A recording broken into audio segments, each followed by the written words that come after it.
Olá, acompanhe a partir de agora a reunião ordinária da Comissão de Meio Ambiente. Na pauta deste encontro, apresentação por especialistas de programas que fazem a diferença para o meio ambiente capixaba. Entre essas medidas, há um projeto de reflorestamento que prevê o plantio de 3 milhões de árvores até o ano de 2030 e também uma outra iniciativa voltada para a preservação de répteis e anfíbios no meio ambiente capixaba. A condução dos trabalhos é do deputado Gandini. Boa tarde a todos, boa tarde a todas. Havendo quórum nos termos do artigo 75 do Regimento Interno, declaro abertos os trabalhos da 6ª reunião ordinária da primeira sessão legislativa da Comissão de Proteção ao Meio Ambiente. Vou dispensar de ofício a leitura da ata da reunião anterior, bem como, na realidade, a leitura da ata da reunião anterior nos termos do artigo 97, parágrafo 4º do Regimento Interno. Vou fazer a leitura do expediente. Ofício encaminhado pelo deputado Calegari, solicitando que a comissão convide o diretor da BRK Ambiental para dissertar sobre a experiência das concessões privadas de água e esgoto em Cachoeiro do Itapemirim, do impacto ambiental e dos serviços ao cidadão. A gente, quando tiver quórum para deliberar, volto ao assunto. Ofício também encaminhando pela Associação Juntos SOS Ambiental, solicitando que a comissão acompanhe e fiscalize os processos de concessão de licença de operação para as ETs de Serra Dourada, Jardins e Porto Canoa, no município da Serra. Se não me engano, já foi solicitado. Na última reunião, já fizemos o encaminhamento e aprovamos. Ofício encaminhado pela Associação também Juntos SOS Ambiental, solicitando que a comissão realize reunião para discutir sobre a atuação da empresa CIMEC em Cariacica. Assim que tivermos quórum, também vamos deliberar. Ofício encaminhado pela Associação Comunitária do Bairro Benevente, Anchieta, solicitando ações enérgicas contra os descasos com o meio ambiente e com o patrimônio histórico de Anchieta, no estado do Espírito Santo. Também vamos deliberar assim que tivermos quórum. Ofício encaminhado pela Agência Estadual de Recursos Hídricos, AGE, solicitando agendamento na comissão para apresentação do relatório de gestão 2023. Já pedi, inclusive, encaminhamento, esse não precisa de deliberação, para participar da nossa reunião aqui ordinária. Já, se tiver data, Matheus, já pode nos encaminhar aqui para a gente divulgar.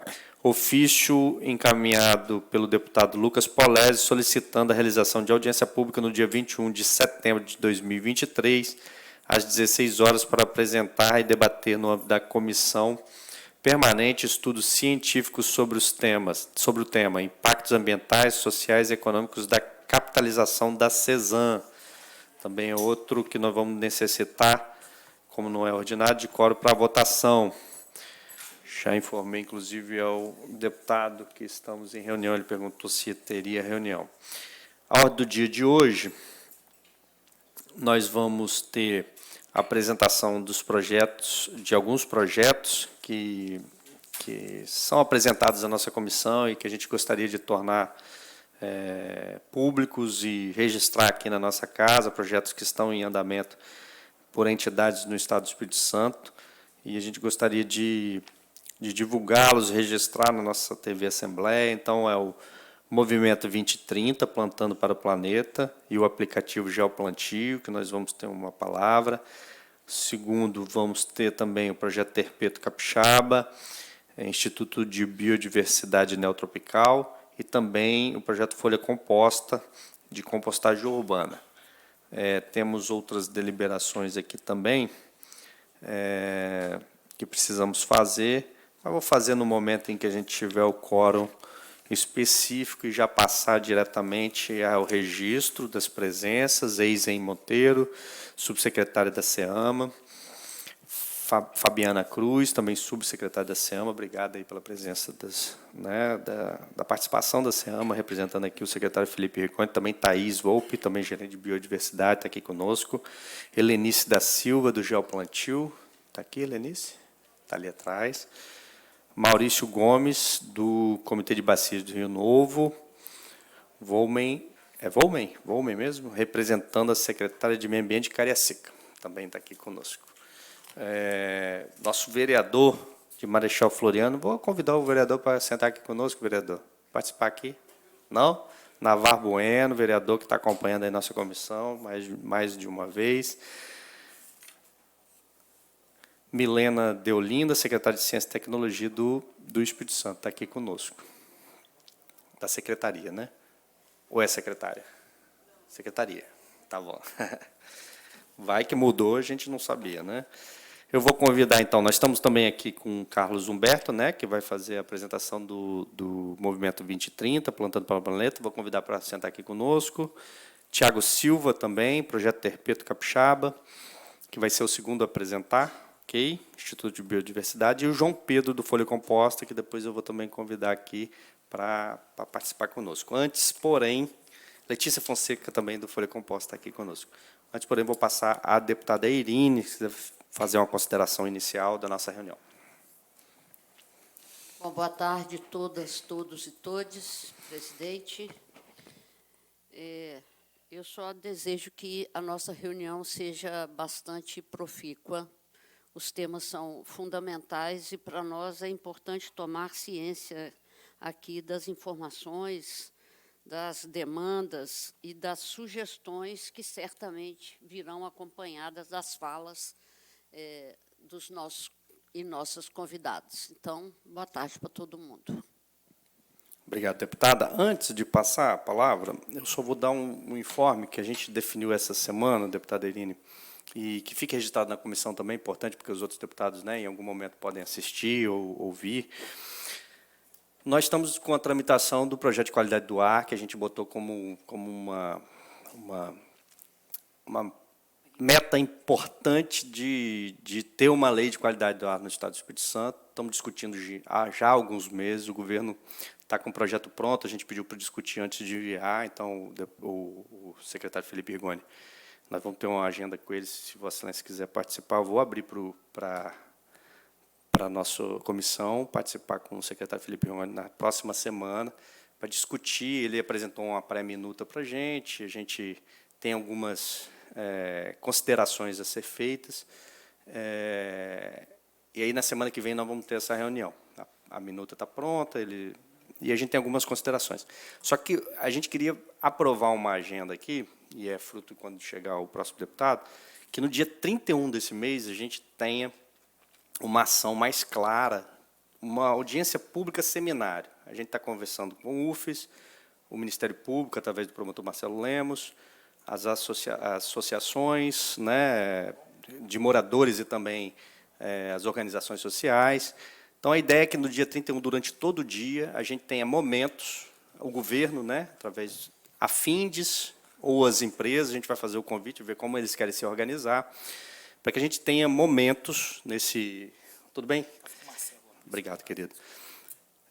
Para a gente tenha momentos durante o dia 31 inteiro, para a gente finalizar a discussão desse projeto na comissão e poder partir para o plenário, para a gente fazer a discussão de plenário, né? Está com a deputada Irine a relatoria, mas gostaria que esse momento fosse um momento rico, que subsidiasse para a gente tomar uma decisão na comissão, que o projeto passe para a próxima comissão, se for necessário, urgência, para a gente ter a primeira lei de qualidade do ar do Estado do Espírito Santo. Então, a gente está avançando. Estou falando do deputado Lucas, dia 31, inclusive, já vou botar em votação, que a gente possa fazer um seminário, audiência pública aqui, durante todo o dia, para a gente ouvir Ministério Público, a sociedade civil organizada, associações de moradores, as próprias empresas e a FINDES. Convidei também o professor Neival da UFES, que coordena, né, esse estudo dentro da UFES, as instituições que quiserem participar, mas a gente faça um debate baseado no que está protocolado nessa casa, que pode ser só esse projeto também, o projeto do governo. A gente vai encaminhar antes o projeto para essas instituições, para que a gente tenha um debate dessa lei, que possa sair dessa casa algo bem discutido e que a gente possa, nesse ano de 2023, sair daqui com uma lei de qualidade do ar no Estado do Espírito Santo, né? A gente tem esse avanço. Desde 2015, essa é a indicação do principal problema, que foi feito o relatório da CPI, falou: o principal problema é não ter um parâmetro claro. Hoje a gente é regido por um decreto, um decreto estadual que pode ser alterado a qualquer momento, né? Ele também está em vigor desde 2013, então tem né, já teve tempo para ter um avanço grande aí em algumas perspectivas. Então, a gente quer dar essa contribuição esse ano, a Assembleia ter essa lei de qualidade do ar. Obrigado aí pela presença, né, das prefeituras. Então, essa é uma questão que a gente gostaria de deliberar do dia 31. Se os deputados concordarem, deputado Irini, deputado... Acompanho o presidente. Deputado Paulo. Acompanho também. E nós temos mais duas deliberações aqui importantes, antes de eu passar a palavra. O deputado Lucas Polese pediu uma audiência pública para o dia 21 de setembro, às 16 horas. Eu só vou ter que ver a questão dos auditórios, tá, deputado Lucas? A gente aprova aqui se o auditório for esse, for outro, e é uma questão mais de reserva. Para discutir os impactos ambientais, sociais e econômicos de uma possível capitalização da CESAM. Então, concordo, deputado Irini? Também. Deputado Lucas, também. autor da Obrigado. matéria, concorda. Também, aprovação aqui, deixa eu verificar, convidar também uma reunião com a empresa CIMEC, a gente podia convidar eles, né, para participar aqui, de Cariacica. Houve uma discussão aí sobre uma licença ambiental que foi dada ali em Cariacica. A Juntos pede também que a gente possa ouvi-los. Eu não entendi que se é uma reunião pública ou se é uma reunião pública. Então, também é um pedido, eu vou colocar em discussão, em votação. Os deputados concordam, a gente... Deputado Irini, deputado... Favorável. Polese. Favorável também. A AGER pediu para fazer uma apresentação de um relatório de gestão 2023. A gente fez uma reunião importante aqui, que a AGER participou, o Comitê de Bacia, e eles agora vão vir apresentar um relatório de gestão importante, isso é muito bom. E eu achei importante, deputado Irini, porque, enquanto alguns a gente está tendo que convocar, outros estão pedindo para apresentar. Acho que a postura demonstra, né, eu gostei muito, né, da postura da AGE, e que bom aproximar. Acho que essa deveria ser a conduta de todo membro do governo. E já colocamos aqui à disposição. Calegari também pediu que a gente convide o diretor da BRK, que é uma experiência única no Estado do Espírito Santo, que é da privatização do saneamento, que é no município de Cachoeiro, que a gente convide eles também para apresentar os relatórios aqui. Então, vou colocar em discussão também. Deputado Irini? Sou favorável. Também? Também. Ok, então, estamos com todas as questões aprovadas. Tem também mais uma aqui, requerimento de informação, Instituto Estadual de Meio Ambiente e Recursos Hídricos, forneça as informações quanto à quantidade de licenças ambientais de regularização de saneamento foram emitidas para estações de tratamento de esgoto no Estado do Espírito Santo, bem como seus respectivos prazos de vigência e o período de concessão. Outro requerimento, fruto da nossa audiência pública passada ainda, da audiência não, da vinda do Pablo aqui da CESAM. Deputado Irini, como vota, para a gente encaminhar esse requerimento? Eu acho extremamente importante. Favorável. Foi um dos também. principais assuntos que nós tivemos. Foi, inclusive, fruto de um desabafo grande aqui do secretário da Serra, né, secretário de Meio Ambiente, que fala que o esgoto não está sendo tratado nas estações. Então, vê se tem licenciamento ambiental. Sai mais sujo, né? Com mais bactéria do que entra. Então, são essas as deliberações. Só registrar mais algumas presenças. Já passo a palavra à nossa primeira entidade que vai fazer a apresentação. René Cavalcante, assessor jurídico da SEMA, de Vila Velha, agradecer a presença. Manuela Batista, gerente de recursos naturais da Secretaria de Meio Ambiente de Vila Velha, está aqui conosco. E Isabela também, igreja, que também está conosco aqui mais uma vez, agradeço a presença. Se quiserem participar aqui dentro, nós temos ainda algumas cadeiras aqui. Tá? Vamos lá. Carlos Humberto, Movimento 2030, Plantando para o Planeta e aplicativo Geoplantio. Hoje a gente vai ter 3 entidades que vão apresentar, prazo de 15 minutos, com mais 5 de tolerância aí, para a gente ter a participação de todos. Obrigado. Carlos. Boa tarde, todos e todas. Primeiramente, quero agradecer a Deus por estar aqui, segundo a Comissão de Meio Ambiente, através aí, né, dos excelentíssimos senhores deputados, inclusive aproveitar a oportunidade de parabenizar a Irini, né, pela sua reeleição. Eu acompanho o mandato da Irini desde quando ela brigou lá com Como é que é o nome dele? O governador lá do... Esqueci o nome dele agora. Do PT, o médico, foi governador do Espírito Santo. Vitor Boas. Desde aquela briga que eu acompanho assim, ó, essa mulher aí, né, não é... Não vão arrumar confusão com ela, não, né? E parabéns para a senhora estar aí, a batalhadora, o Gandini, né, reeleito. E parabéns ao Lucas, né? Eu acompanhei sua campanha lá nas mídias sociais. Se aquela intensidade toda continuar aqui nesses 4 anos, vamos ter uma revolução nesse estado, hein? Parabéns aí pela sua eleição, tá? Meu nome é Carlos Humberto, eu sou ambientalista resultado da ECO 92. Já bem tarde, que eu já não era garoto na época. Então, já estou uma caminhada aí de 31 anos, né? E, nesse período, nós sempre estivemos envolvidos diretamente com a questão do ambientalismo no Espírito Santo, em tudo quanto é esfera governamental e não governamental, em todas as temáticas possíveis. Pode falar em Conselho Regional de Meio Ambiente, Recursos Hídricos, estadual, municipal, nós participamos. E não foi uma tarefa muito fácil, porque os embates não são muito simples, principalmente quando você está buscando representar bem a sociedade civil. Porque uma coisa é representar a sociedade civil, outra coisa é representar bem a sociedade civil. Então, eu descobri que não é só na esfera pública ou na esfera privada, mas também no meio do ambientalismo há muitas distorções, né, das bandeiras. E aí, em junho de 2019, eu resolvi partir para uma carreira solo. Deixar o sistema, porque eu ouvi de um filósofo que diz o seguinte: se você quer combater um sistema, você cria um outro sistema em paralelo, porque aquele sistema ao qual você está já está bastante fortificado, e aí você precisa criar uma janela dentro desse sistema para você ter alguma chance para que as suas ideias possam, pelo menos, ser ouvidas por uma boa camada daqueles que têm um poder de decisão. E como eu sempre fui um apaixonado pelas árvores, em 2019, então, eu idealizei e sonhei em realizar um mutirão de plantio de árvore numa pequena cidade do interior do estado, isso em junho de 2019. Não vou entrar em detalhes, mas aconteceu que de um pequeno mutirão de plantio de árvore numa pequena cidade, Capixaba, Santa Teresa, nós chegamos a um mutirão nacional de plantio de árvores, naquele ano de 2019. E alcançamos 14 estados da federação, mais 62 dos 78 municípios do estado. Foi um processo de articulação e mobilização fantástico. E ali eu descobri que a gente podia fazer muito mais, sem necessariamente ficar à mercê e refém de qualquer sistema. É mais difícil, mas é também um prazer muito diferenciado. E assim, naquele período, eu descobri também que, como eu, havia milhares de pessoas pelo Brasil afora que plantavam árvores simplesmente. Não porque era uma exigência legal, uma condicionante ou qualquer outra coisa, simplesmente pelo prazer. E aí eu lembro a primeira vez que eu fui abraçar uma árvore, um engenheiro florestal chegou do meu lado e falou: você está ficando doido, rapaz? Agora você está abraçando árvore, quando começa a abraçar árvore, estou ficando doido. Eu falei assim: não, quando você vê alguém abraçando árvore, porque eu descobri isso através de um grande amigo meu lá em Santa Teresa, você é livre.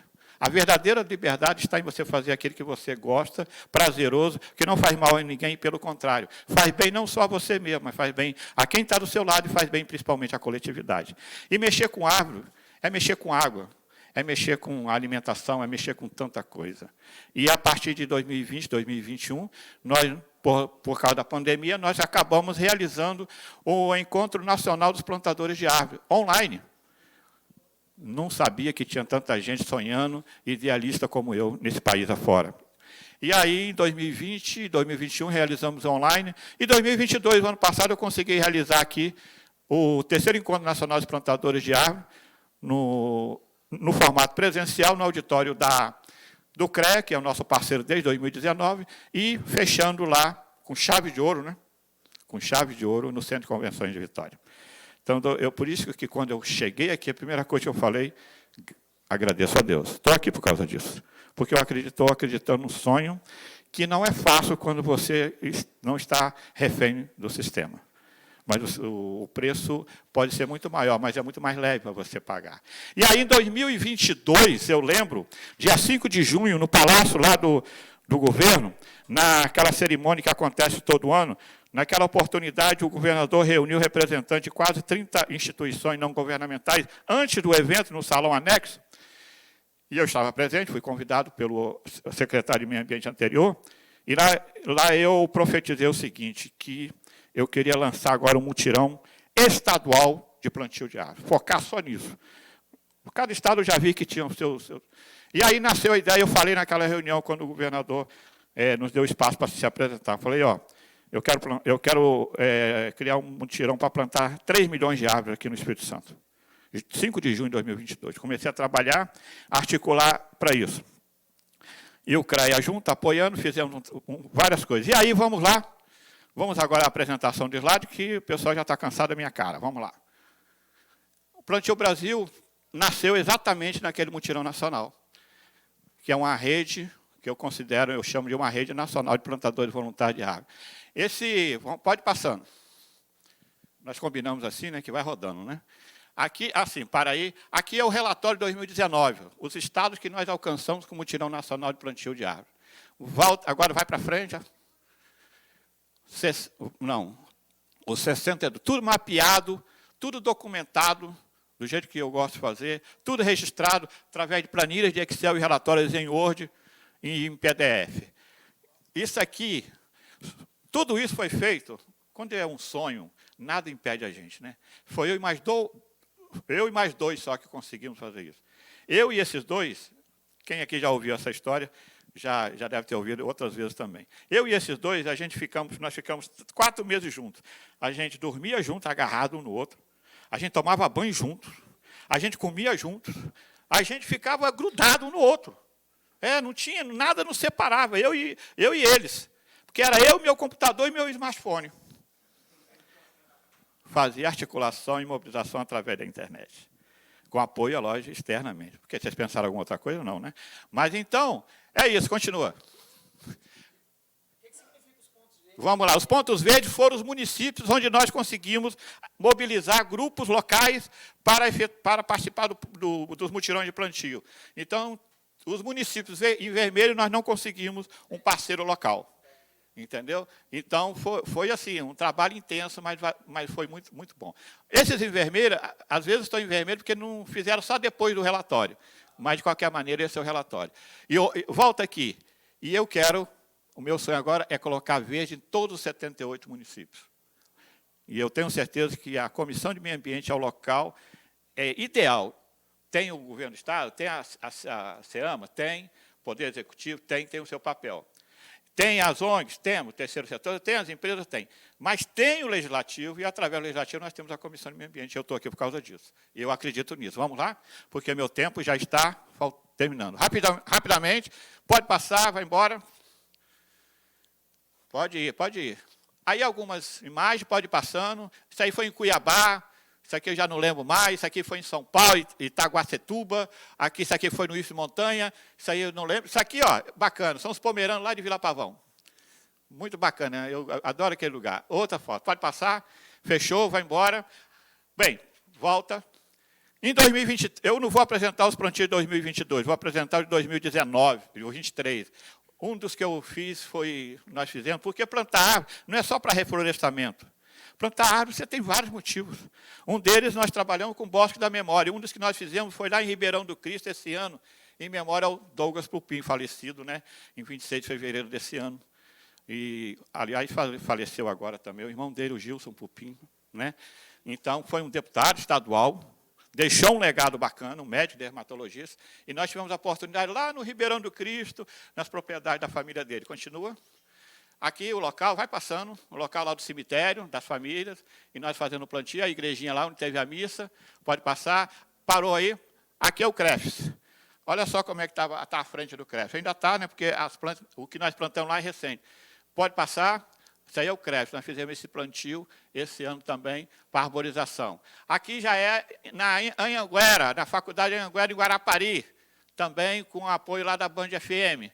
Também vamos plantar em toda a volta da faculdade. E aí já o plantio, vamos lá, continua, meu tempo está acabando.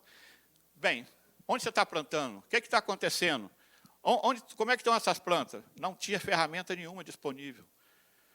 Aqui, baixinho aqui, por favor, ninguém espalhe. Para a gravação.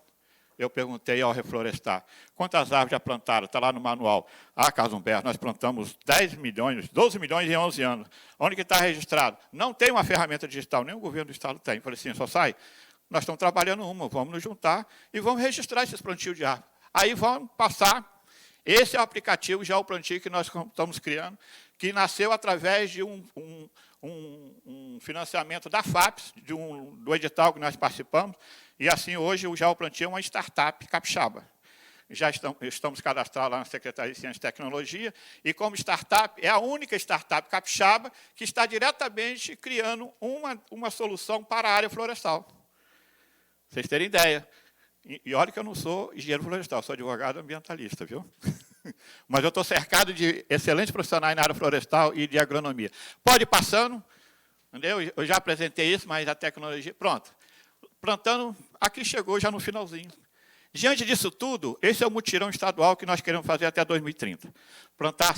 Lembra que eu falei que eram 3 milhões do meu sonho lá? Mas alguém chegou no meu ouvido e falou assim, não, 3 milhões eu não entro com você, não. Só se nós colocarmos 5 milhões. O Jorge, lá do CREA, queria colocar 10. Eu falei, calma, Jorge, de menos, vamos deixar 5 milhões mesmo. Continua. Nossas estratégias, estamos ligados a essas demandas aqui, né? E assim volta um pouquinho. Aqui é a nossa bandeira. E eu tenho que colocar, né, dar os créditos para a FAPES. Como startup, nós estamos incubados na Tec Vitória. Estamos lá recebendo todas as orientações. E o Geoplantio é o nome da startup, Plantio Brasil é a nossa rede, e o Plantando para o Planeta é esse movimento Espírito Santo 2030. Nós estamos juntando sustentabilidade com tecnologia. Vamos lá? Aqui, algumas coisas nós já participamos. Nós participamos do SEBRAE, a Feira de Inovação Tecnológica do SEBRAE, na Feira de Sustentabilidade, também reconhecida como startup, no Plantio Brasil. E aqui, quem for lá na Tec Vitória, é só procurar a sala 8, que é a nossa, tá? Está ali já o plantio. Vamos lá? Nós nem começamos a trabalhar e já recebemos 2 prêmios. Isso é um fator motivador. Alguém falou assim, Carlos Humberto, isso não dá dinheiro. Não dá dinheiro, mas dá uma coisa que nem dinheiro compra. Motivação. Tem empresas que gastam rios de dinheiro para motivar os funcionários, né? E nós estamos ganhando motivação através do reconhecimento. O primeiro reconhecimento veio da CEDAGRO esse ano, quando nós fomos indicados, uma votação popular, como uma instituição de destaque na área de recuperação e conservação ambiental. Não é uma empresa. Olha só, não é uma empresa. E aqui nós fomos reconhecidos agora em São Paulo, pelo Instituto Imensitar, aí, no caso, na categoria Startup, com o Geoplantio. Quer dizer, já há isso. Eu fico muito feliz porque é levando o Espírito Santo também para fora do Estado. Porque nós fomos o único do Espírito Santo que tivemos esse privilégio de estar lá em São Paulo para poder apresentar tudo isso. Pode passando. E aqui, volta um pouquinho. Isso aí era surpresa, rapaz. Isso aí era surpresa. Mas pode passar, vai lá. E aqui está, então, para fechar. Eu sei que vocês estão olhando para lá, né? Isso aqui é uma profecia, né? Porque eu sei que estou entendendo que os 4 vão apoiar. Então, eu já adiantei aqui, tá bom? Se por acaso não der... Como disse, se não colar, não tem problema, eu tiro. Mas eu já estou colocando, né? Porque eu sei que esse daqui gosta muito lá da área de agricultura, lá no sul. A Janete também tem uma penetração bacana. O nosso deputado está aí, né, também aí postulando uma série de coisas na área ambiental. E aí nem se fala, eu conheço a história dela, né, batalhadora como sempre. Agora aqui eu quero fechar. Todo mundo aqui deve saber o que é aquilo ali, né? O antes e o agora. Rodovia 101. Olha só. É o meu dedo? Sabe que árvore é essa? Jequitibá rosa. E no ano 2000, Cláudio Vereza conseguiu aprovar aquela lei. Preste atenção, já que você quer a data, desculpa, Vossa Excelência quer a data do dia 21 de setembro para a audiência pública, lembra dessa informação. Dia 21 de setembro é o dia estadual do Jequitibá rosa. Hein? E dia da árvore, por isso.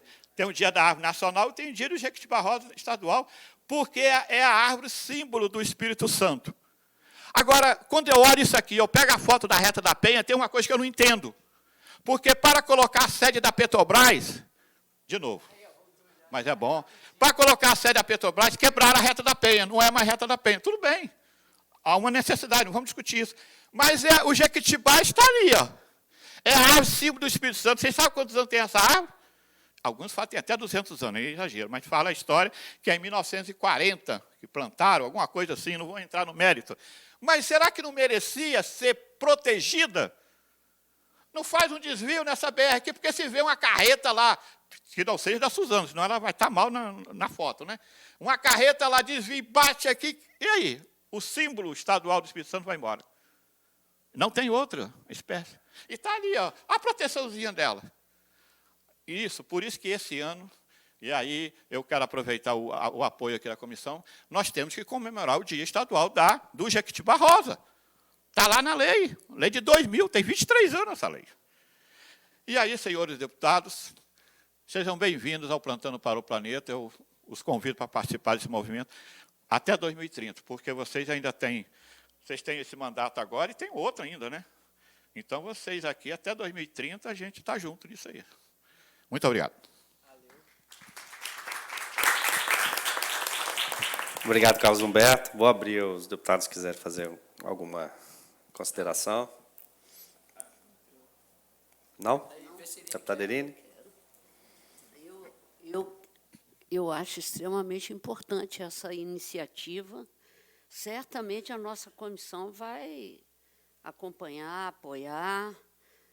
Como você disse, tem diversas motivações para se plantar uma árvore, desde a produção, né, do ar que nós respiramos até a manutenção de espécies que já estão em extinção, né?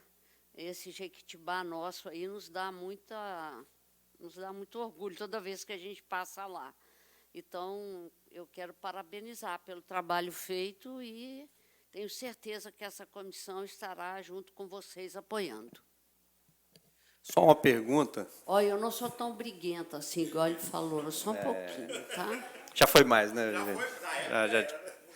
Uma pergunta. O aplicativo fica pronto quando? Rapaz, iOS. Era para ter pronto em março, nós até lançamos. Mas negócio de tecnologia, meu Deus do céu, estou aprendendo a me apanhando. De sair agora, dia 15 de agosto.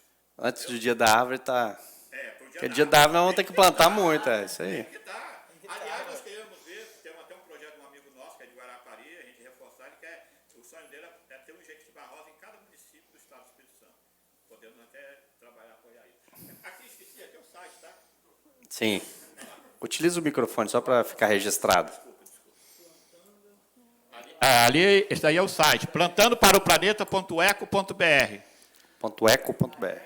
Eco, porque a gente tem 2 domínios, .eco e .org, mas a gente colocou esse .eco. Mas ali está difícil mesmo. Alguém do nosso auditório gostaria de fazer alguma pergunta? Vamos lá. Bom, boa tarde. Queria apenas dar os parabéns para o Carlos Humberto. A gente se conheceu numa ocasião muito bacana, num evento de educação ambiental que teve na Praça do Papa, acho que em meados de 2018, por aí. E esse carisma todo, né, contagia a gente e essa potência, né, que se demonstra aí com esse projetaço. Então, meus parabéns aí, só queria considerar isso. Obrigado. Mais alguém? Mais algum? Ok, então, obrigado. Claro, vamos lá. Por favor. É bom para a gente registrar, né? Se quiser sentar ali, que aí você responde já no microfone ali, Carlos Humberto, naquela... Aí facilita. Boa tarde, Maurício, presidente do Comitê da Bacia Hidrográfica do Rio Novo. Conheço o Carlos Alberto de luta aí pelos recursos hídricos durante um tempo. O Carlos, só uma curiosidade. Você chegou a fazer articulação também com o Sebastião Salgado? Que no norte do estado, ali com o evento do Rio Doce, ele plantou 5 milhões de árvores. Então, é um símbolo também que a gente tem, né, que está aqui fazendo um trabalho aqui com a gente. Diretamente com o Sebastião Salgado, não, mas com o filho dele, sim, o Juliano Salgado. Nós já conversamos pessoalmente 2 vezes, e como a agenda dele é complicada, está sempre né, viajando. Então, nós estamos conversando, sim, de trabalhar junto, especialmente na região noroeste ali do Estado, que está mais próximo ao Instituto Terra. E finalizando, agora até esqueci o que eu ia perguntar. Deu branco.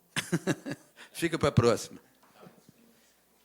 Agradeço a participação. Vamos ao nosso segundo. Antes, eu vou convidar a Fabiana Cruz, que é subsecretária da SEAMA, a compor conosco aqui à mesa, agradecer a presença da Secretaria de Meio Ambiente do Estado. Registrar a presença de Jefferson Rosindo, da Secretaria de Meio Ambiente de Guarapari, coordenador de unidade de conservação. Qual unidade de conservação? Jefferson? Qual unidade?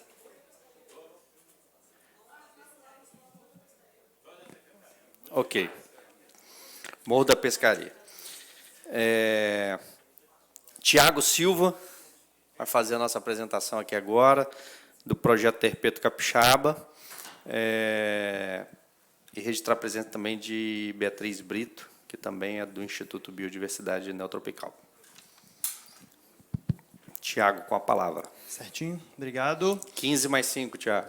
Obrigado, então, deputado Gandini, muito obrigado pelo convite, estendo essa gratidão a todo o seu comitê, deputado Irene, deputado Lucas, muito obrigado. Bem, é um prazer, uma honra apresentar o nosso Instituto, o Instituto Biodiversidade Neotropical. Vocês vão entender essa honra no momento que vocês perceberem que já faz um ano que nós existimos, mas essa é a primeira apresentação pública. No meu time, eu vou considerar um pré-lançamento, mas, de fato, uma honra. Então, eu vou trazer para vocês, passa, por favor, quem somos, de onde viemos, para onde iremos e do que precisamos para chegar lá.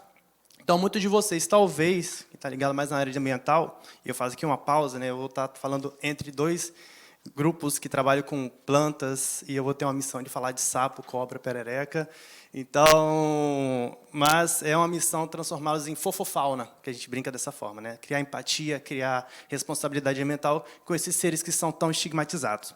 E a gente surgiu dessa forma. Passa, por favor. Antes de como ele surgiu, bem, surgiu também através de mim. Eu sou Tiago Silva Soares, eu estou presidente do Instituto Biodiversidade Neotropical, o qual agora eu vou chamar de IBN. Eu sou capixaba, fiz biologia na FAESA, primeira turma, começou em 2000, formei em 2004, e depois fui fazer meu mestrado e doutorado no FRJ. 9 anos morando no Rio de Janeiro, não esperava que ia voltar. Acabei voltando e fui trabalhar no Instituto Nacional, perdão, no IMA, Instituto Nacional do Meio Ambiente, na hora da transição do Melo Leitão para cá. Eu sou fundador do Herpeto Capixaba, o projeto Surucucu, a empresa Biotrips, e, então, cofundador, junto com todo o meu time do Herpeto Capixaba, do IBN. Passa, por favor. Quero também, então, agradecer a presença e mostrar aqui que estou presente com o meu time. A Beatriz Brito, diretora administrativa, e nosso coordenador de pesquisa, avaliação e monitoramento de biodiversidade, o Tomás Lima Rocha. Sem esse time, né, nós três estamos representando um time de 50 pessoas, não estaria aqui nesse momento como instituto. Então, não esperava voltar para o Rio de Janeiro, cheguei aqui, estou de volta à minha terrinha, e no momento, pode passar, que eu cheguei aqui, eu percebi, depois de estudar o meu mestrado e doutorado, a enorme lacuna de conhecimento que existia no Espírito Santo acerca do meu grupo de estudo, que são os anfíbios e répteis. Então, lacunas amostrais, cold spots de pesquisa que eu vou mostrar, necessidade de projetos de conservação em espécies-alvo, reforço na educação ambiental, e até na saúde, relacionada aos animais peçonhentos. Vocês entendem já a importância. Quem aqui não tem uma preocupação com uma serpente por falta de conhecimento ou só porque sabe o quanto que ela pode fazer mal. A partir dessas lacunas, eu senti a necessidade de criar um projeto e, então, estando no Espírito Santo, estando capixaba e trabalhando com anfíbios e répteis, surgiu o Herpeto Capixaba, a partir do projeto chamado Estado da Arte da Herpetologia no Espírito Santo, desbravando da diversidade às adversidades. Surgiu em 1º de outubro de 2017. Chegou um momento que ele ficou tão grande e pequeno ao mesmo tempo que a gente sentiu a necessidade de subir um nível, e foi assim que a gente decidiu fundar um instituto, Instituto Biodiversidade... Volta um pouquinho. O IBN, para não travar mais uma vez. A gente sentiu a necessidade de ir além, com uma visão naturalista. Os anfíbios e répteis não eram mais... a gente tinha que passar esse limite se a gente estava realmente pensando em conservação. em pesquisa alfa, em conhecer a biodiversidade do Espírito Santo. E hoje, com esse time que eu mencionei, que são quase 50 pessoas, eu não vou ler, mas nós somos tudo isso, né? Homens, mulheres, fotógrafos, biólogos, médicos veterinários. É um time enorme e completo. A gente é um time de verdade, é como a gente se chama. Sobre o projeto que foi dando origem ao IBN. Então, a gente começou com pesquisa da diversidade às adversidades. Então, não só conhecendo o que tem de anfíbio, o que tem de réptil, que espécie é ameaçada, que espécie é rara. Começamos a descrever espécies novas, mas também entender os efeitos deletérios que esses animais estavam passando por. Então, atropelamento, como vocês veem aqui o famoso caso da BR-101 cortando Soretama, espécies mal formadas. Por que elas estão mal formadas no nosso estado? E também espécies desaparecidas e que necessitam de atenção.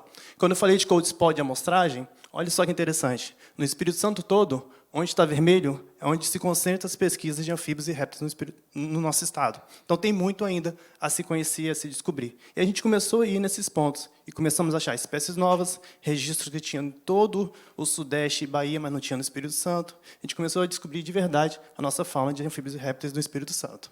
Pode passar, por favor. Então, aqui algumas áreas que a gente já pesquisou. Vários rebios, parques estaduais, e consideram que nós somos um instituto neotropical, ou seja, que atua e pretende atuar na região neotropical. O Espírito Santo ainda não era o suficiente. É a nossa origem, carregaremos para sempre, mas nós precisamos trabalhar em outras áreas. Então, já estamos com o projeto na Amazônia, no Pantanal, na Bahia, e, em breve, no Brasil inteiro, e, em breve, na região neotropical. Alguns projetos que nós desenvolvemos, eu peguei aqui um exemplo para mostrar o quanto que esses projetos são valiosos e o quanto eles se ramificam. Então, aqui a gente está com... Eu tenho uma água, por favor? Ele não tomou? Obrigado, Lucas. Vai descobrir o segredo dele, não. Então, aqui eu estou apresentando para vocês um livro que está por vir, que veio fruto de um projeto de talvez já uma década, que é o dos répteis do Espírito Santo. A gente está mostrando todos os répteis que existem no nosso estado. Aqui, a partir do trabalho que eu desenvolvo com meu amigo e pesquisador Tiago Marcel de Castro, da mesma forma, amigo pesquisador Renato Silveira Bernius. E olha só que interessante, a partir desse levantamento que mostrou espécies raras, espécies novas, espécies ameaçadas, espécies que não são novas para a ciência, mas que não existiam no Espírito Santo. Na verdade, existiam, mas ninguém tinha encontrado ainda. Nós também encontramos, por exemplo, as espécies peçonhentas do Espírito Santo. E aí eu vou mostrar como que vai ramificando. Então, aqui estão as 10 serpentes peçonhentas que nós temos no Espírito Santo. Lindas, né? Pode passar, por favor. A partir desse momento que a gente cataloga as espécies, olha que interessante, a gente consegue saber a Bótribs jararaca, que é a jararaca, todo mundo conhece, certo? Olha onde ela ocorre no Espírito Santo. Então, a gente começa a entender onde estão as serpentes peçonhentas do Espírito Santo. Passa, por favor. Mesma coisa para a jararaca-sul. Então, se alguém falar assim, fui picado por jararaca-sul no norte do estado, provavelmente é uma falha, né? Porque elas estão concentradas nas montanhas, mais da região de Domingos Martins, Castelo, para você entender isso. Isso ajuda muito a distribuição, por exemplo, de soros antiofídicos pelo Espírito Santo. Da coral também, pode passar, por favor. A partir do momento que a gente sabe, identifica os pontos, a gente também consegue fazer predições, através de modelagem, de onde elas também podem ser encontradas. Então, a gente não só sabe, mas começa a prever onde elas estão sendo encontradas, aumentando nossa fonte de informação. Pode passar? Aprofundando nisso, então a gente começa a entender que não é só importante só para a ciência e para a biologia em si, mas é para o meio ambiente, porque a gente consegue identificar agora as espécies chaves. A gente começa a trabalhar melhor a conservação das espécies, no caso das serpentes. É importante na socioeconomia, principalmente na agricultura, porque a gente sabe que é o público que é mais atingido por acidentes ofídicos. Deixa eu respirar um pouquinho. Maratona aqui. Com isso, a gente entende também a segurança humana e animal. Humana é muito claro, né? Acidente ofídico afeta nós humanos. Animal, porque por conta do desconhecimento, todo mundo não sabia que espécie é peçonhenta, ou achar que várias são peçonhentas, que todas são peçonhentas, muitas serpentes são mortas indevidamente. Nenhuma deveria ser morta, a gente sabe, mas a gente sabe que as peçonhentas, em geral, são mortas sem nem pensar. Porque tem criança no terreno, porque no terreno, quando ela aparece, a pessoa vai defender. Eu tenho criança, eu tenho criação e tudo mais. Então, pelo menos, se as pessoas soubessem quais são peçonhentas e não peçonhentas, um monte de cobra não seria morta. Então, de fato, se transforma também, voltando aqui na segurança humana, um caso de saúde pública. Eu vou mostrar isso mais para frente um pouquinho. Não, já aqui, na verdade. Então, no momento que a gente cataloga serpente, a gente sabe que espécies ocorrem no Espírito Santo, e junta com o banco de dados da Secretaria da CESA. Onde estão concentrados? A gente começa a poder responder algumas perguntas, trazendo, então, para o estudo da saúde, para as questões humanas, porque é muito fácil, e às vezes muito difícil, botar de forma, falar que devemos preservar por conta do equilíbrio ecológico e tudo mais. Mas é sempre importante, cada vez mais, trazer a importância para o ser humano de mostrar a importância da conservação. Então, a gente consegue responder perguntas de onde estão concentrados acidentes zoofíticos em terras capixabas. Quais serpentes são responsáveis pelo maior número de casos? Em que época do ano esses acidentes ocorrem mais? Quais pessoas são acometidas? Em suma, qual serpente já picou quem, aonde e como? E aí a gente começa a ter todo um panorama para poder trabalhar com a comunidade. Então, a partir de cartazes, cartilhas, eventos e tudo mais. Isso é mostrando como o nosso projeto, através de um catálogo das espécies da serpente do Espírito Santo, consegue se ramificar em várias áreas da sociedade, envolvendo pesquisa, educação ambiental, saúde pública. Pode passar, por favor. Olha aqui, exemplos práticos de como a gente conseguir minimizar e ajudar na saúde pública novamente. Daqui são exemplos que não são nossos. E o Herpeto Capixaba, agora IBN, está trazendo algo para o Espírito Santo. Pode passar. Estamos começando a trazer exemplos que são nossos. Essas ilustrações lindas são dos nossos ilustradores, que estavam lá listados naquele time completo de super plural. Então, a gente está fazendo nossos próprios banners. Voltando em como pode se ramificar. No momento que a gente entendeu que serpentes têm e como elas estão no Espírito Santo, a gente começa a detectar espécies que estão precisando de muita ajuda. É o caso da surucucu pico de jaca. Embora seja a maior serpente peçonhenta das Américas, ela também é uma espécie-chave. Ela demonstra qualidade ambiental, ela controla o meio ambiente, ela é importante no nosso ecossistema. E, por favor, desde 2007, essa espécie, que era super abundante no Espírito Santo, não é encontrada. E é muito simples, ela é a maior de todas. Ela é uma peçonhenta, com os vídeos que estão rolando o tempo todo, virais, é para ela aparecer. É para alguém chegar na roça e falar assim, ó, essa espécie está aqui, olha só, apareceu. E ela não está aparecendo de nenhuma forma aqui no Espírito Santo. Então, a gente lançou um outro projeto, que agora é mais um ramo do IBN, o projeto Surucucu, o qual está preocupado em achar, em redescobrir, no caso, em monitorar essa espécie no Espírito Santo. E, tentativamente, não deixar que ela seja declarada localmente extinta no Espírito Santo. E com isso a gente tem... Gente, estou falando muito rápido? Porque eu estou cansado.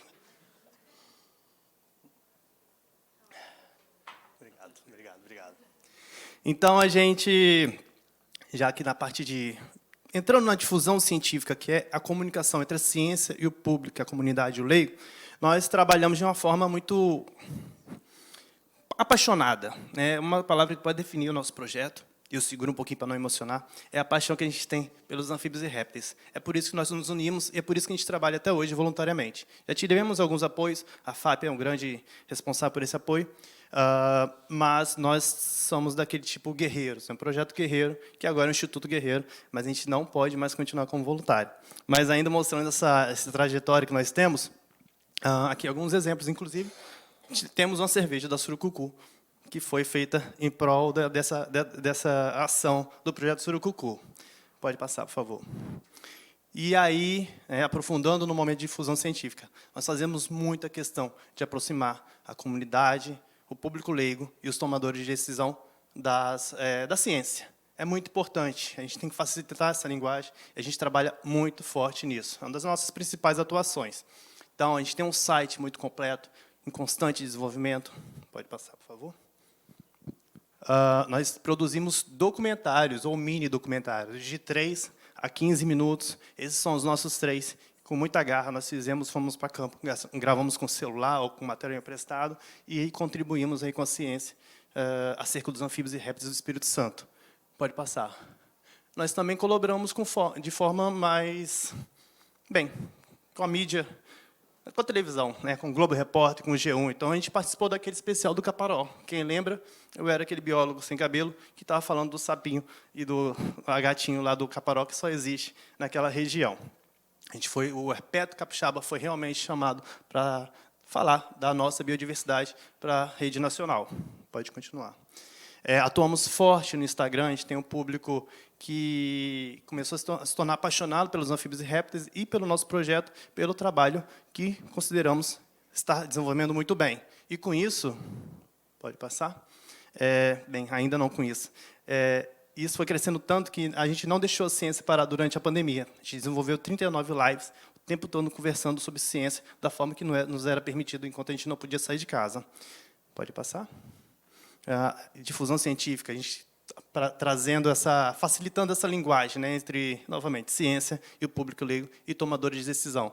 Essa daqui é uma que a gente falava de um caso, de forma bem inusitada, de como um sapinho conseguiu parar, por conta realmente da importância desse sapo e da região, a construção de uma hidrelétrica.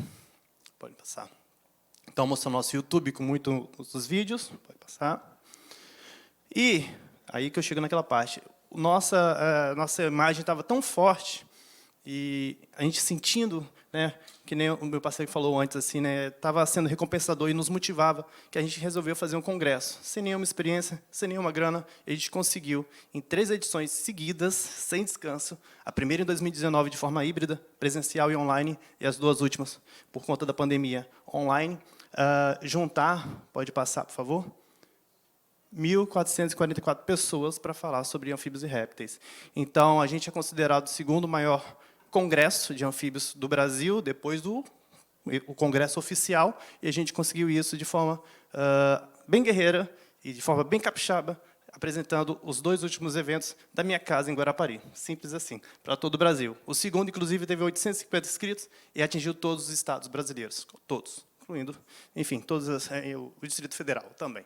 Então, isso é uma grande vitória para a gente conseguiu passar toda essa paixão, essa comunicação, essa importância dos anfíbios e répteis.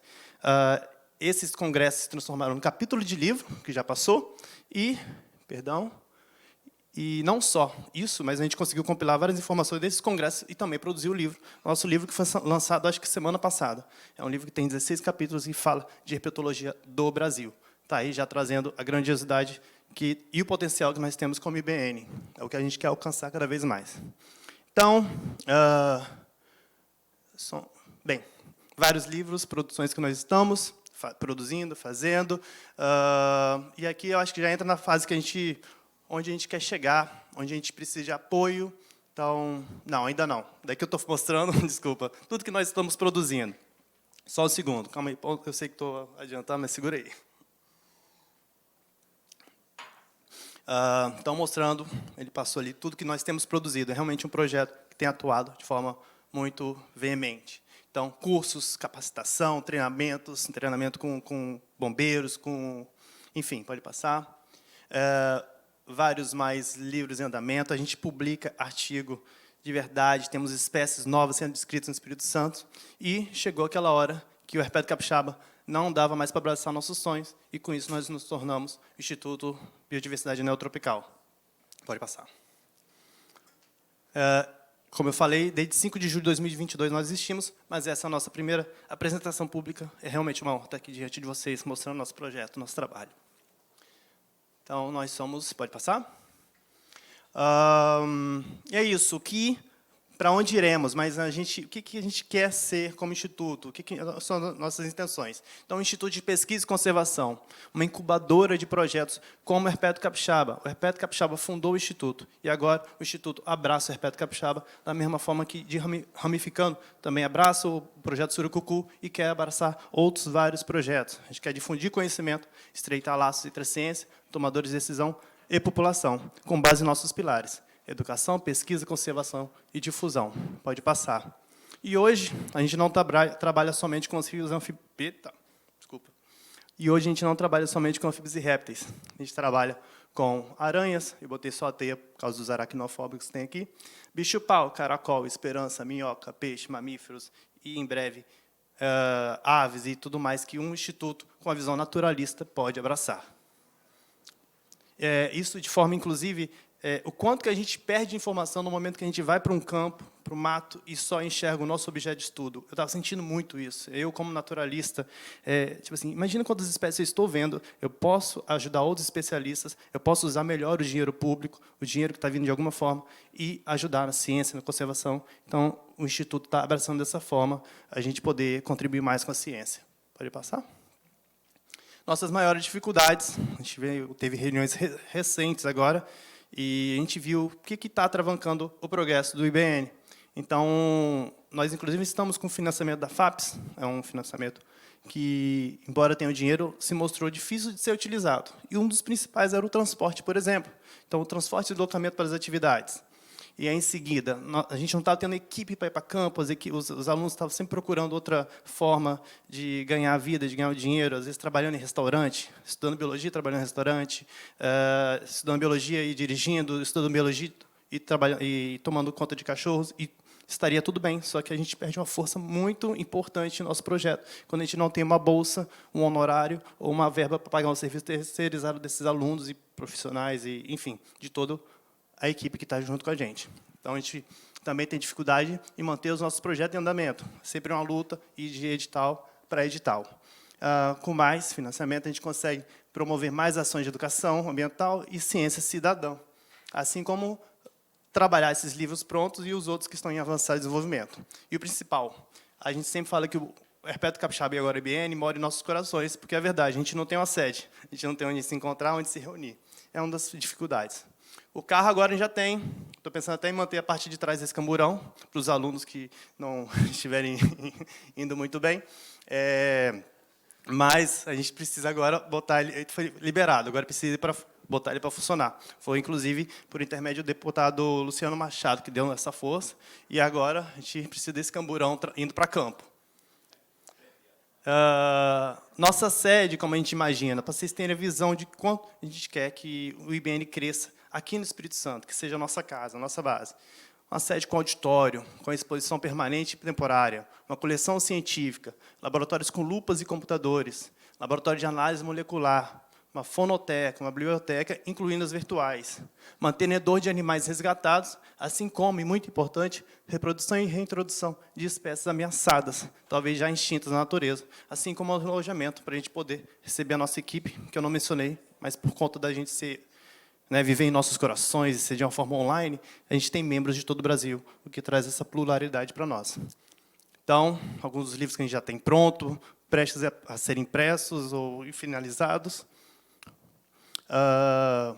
novamente mostrando a necessidade de bolsas para recompensar. Na verdade, não é nem recompensar, não é recompensa. O pessoal está trabalhando de verdade e está precisando focar nesse trabalho. E também continuar com esses congressos, trazer algo presencial agora, depois da pandemia, para o Espírito Santo, e fazer uma coisa... O Herpetorama, que é o nosso congresso, significa espetáculo da herpetologia, dos anfíbios e répteis, e fazer isso de verdade, trazendo ciência, junto com arte, cultura, música, educação, algo realmente fascinante, que a ciência nunca viu. Nós pretendemos fazer ano que vem, em 2024, retomando a Herpetorama. E é isso. Mais que eu, a natureza agradece.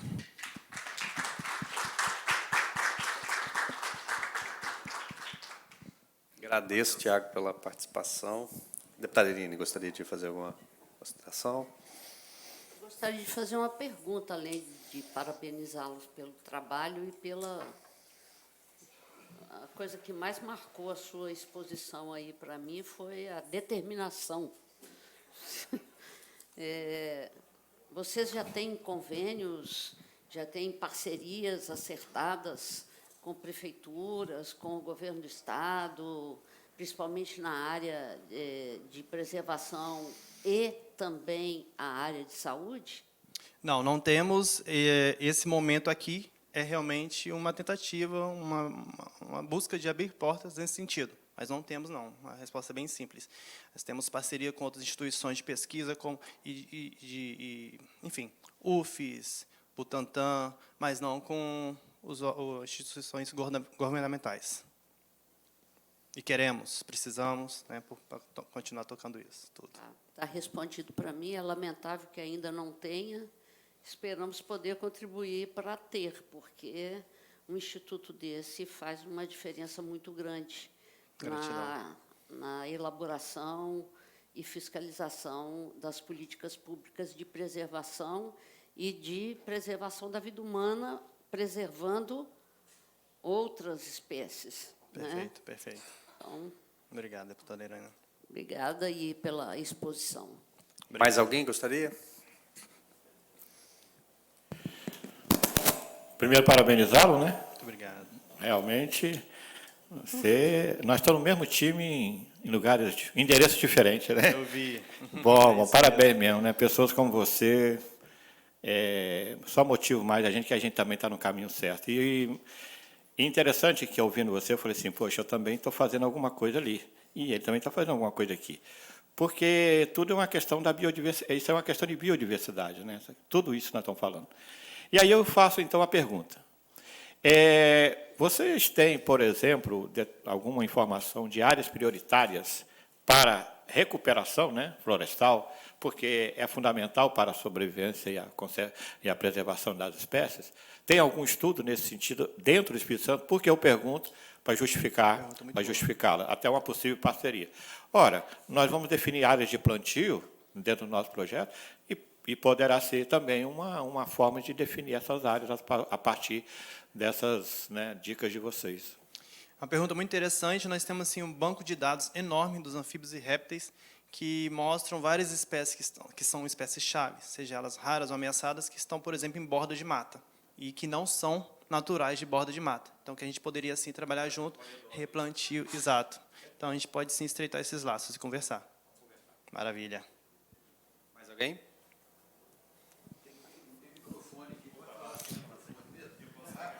Uma pergunta curta. Tem que esperar o microfone. Está sendo registrado. Maurício, gente, boa tarde, Maurício. Parabéns, Thiago. Muito obrigado. Muito legal o trabalho. Você tem algum envolvimento com a pesquisa que está sendo feita na Ilha dos Franceses? Lá na frente de Piúma, porque eu moro lá em Piúma. Na Ilha do Francês, descobriram lá uma espécie de serpente que ela é endêmica. Sim. Ela é endêmica, só existe nesse lugar. É a Bothrops sazimai, é uma espécie que só ocorre lá, uma espécie importante no nosso estado. Eu não tenho uma parceria com pesquisa, mas tenho uma parceria com amizade com a pesquisadora que é responsável. Já trabalhamos juntos durante anos, estamos retomando outros trabalhos com espécies ameaçadas no Espírito Santo. Até um spoiler, não sei o quanto que eu posso contar, é uma surpresa para todos nós, a gente está lidando com essas espécies ameaçadas. Mas é isso, não ativamente, mas as pessoas que estão trabalhando lá são bem competentes e estão tomando conta daquela espécie. Obrigado. Nossa gerente, né? Biodiversidade. Eu peço desculpa pela voz, primeiramente. Primeiro, parabenizar vocês pela iniciativa. Falar um pouco, né, que o nosso viés dentro da biodiversidade é começar a ver a biodiversidade como um ativo, né? Então, a gente começar a ver mesmo o Instituto como a importância da conservação da biodiversidade e vender a biodiversidade, não o tráfico de animais, né? Mas de vender a biodiversidade para que as pessoas comprem mesmo essa ideia. Então, gostaria de parabenizar e ratificar a importância do Instituto para o Estado. Eu acho que tem um grande potencial e espero que a gente, todas as articulações que vocês fizerem, consiga identificar e fomentar as demandas de vocês. Só reiterar isso. Thaís. Opa, obrigado, Thaís. Oi, som. Thaís. Vou puxar. Parabéns pelo trabalho. Muito obrigado. Sou bióloga também, conheço o Tomás. Nosso coordenador. Isso, de outras épocas de UFES. E queria também parabenizar vocês pelo trabalho. Eu sei que tem estudos também que dizem que tem atropelamentos focados em serpentes, né? Então, assim,